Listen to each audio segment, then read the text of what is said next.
Hi, I'm John Carl Wharton. Have you ever wondered why cars, buildings mainly have square rectangular windows, but airplanes have oval-shaped ones? Today I'm going to answer this question by explaining the effects of flaws such as ductile transition, stress concentration, and fatigue in aluminum steel, and their impact on ships and airplanes.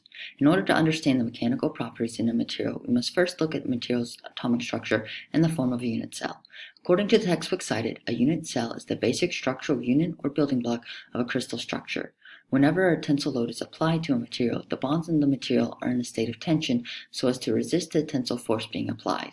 Whenever a material's tensile strength is exceeded, deformation occurs. Deformation either takes the form of elastic or plastic deformation. Shown here, we can see the differences between these two types, and that elastic deformation allows for the bonds to be stretched and return to their original shape. However, plastic deformation is where the bonds are stretched and the atom planes in the unit cell shear. Due to the plane shearing, the material does not return to its original shape, resulting in permanent deformation.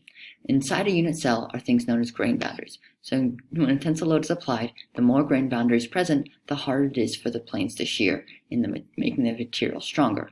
Temperature affects grain boundaries in that when heat is applied, it causes the grain boundaries to merge together, making the material more ductile. The opposite is true whenever the temperature is lowered, in that the grain boundaries become stiff, making the material stronger, but also brittle at the same time. This process is known as ductile to brittle transition.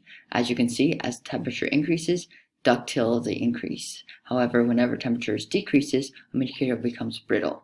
In some steels, the ductile to brittle temperature is around 32 degrees Fahrenheit, and in some aluminums, it is around negative 425 degrees Fahrenheit. At its specified ductile to brittle temperature, a material will transition from a ductile to brittle state and vice versa. Another flaw type is stress concentration. Stress concentration occurs at cracked tips and sharp corners. As illustrated, when a force is applied to a material, stress concentrates at these points, making it easier for cracks to form. An example of these two flaw types are the Liberty ships. During World War II, America mass-produced warships called Liberty ships, which were assembled by welding low-grade prefabricated plates of steel together. When these ships sailed into water below the steel's ductile to brittle transition temperature, the steel became brittle, and due to the stress concentration at the corners of the steel plates, cracks started to form in the ship's hull, resulting in a few of these ships splitting completely in two. Our final flaw type is fatigue.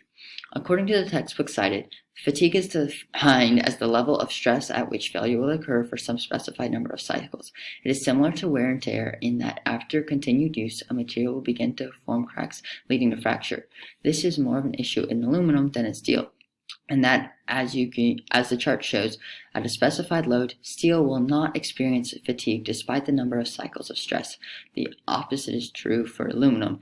This causes problems for planes, in that each time a plane capsule is pressurized and depressurized, it undergoes fatigue in the form of cyclical stress, allowing for cracks to form.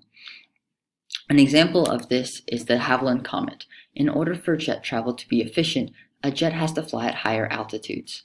Engineers of the de Havilland Comet overcame this by pressurizing the airplane's cabin, making it possible for the airplane's passengers to breathe at higher altitudes.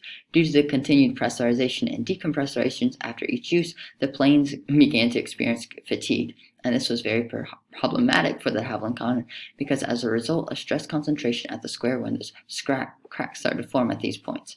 After continued use, these cracks became large enough and eventually caused the de Havilland Comet to disintegrate during a normal flight. For this reason, all of today's windows have circular air windows so that it decreases the amount of stress by equally distributing the stress around the window instead of having it concentrate on one spot.